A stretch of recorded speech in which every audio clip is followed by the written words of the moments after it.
Well, hello there, dearies. Today we're chatting about something that sounds fancy but is really quite simple: artificial intelligence, or AI for short. Back in my day, machines just followed instructions. You told them what to do, and that's all they could do. But today's machines can learn. That's what makes them intelligent. AI means teaching computers to think a bit like humans.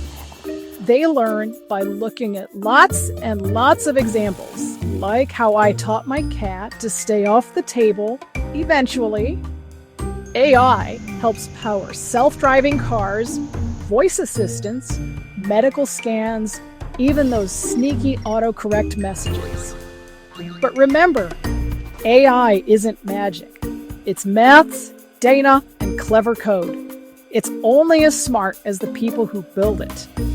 So, next time someone says AI, don't panic. It's just smart tech trying to help us out. Isn't that grand?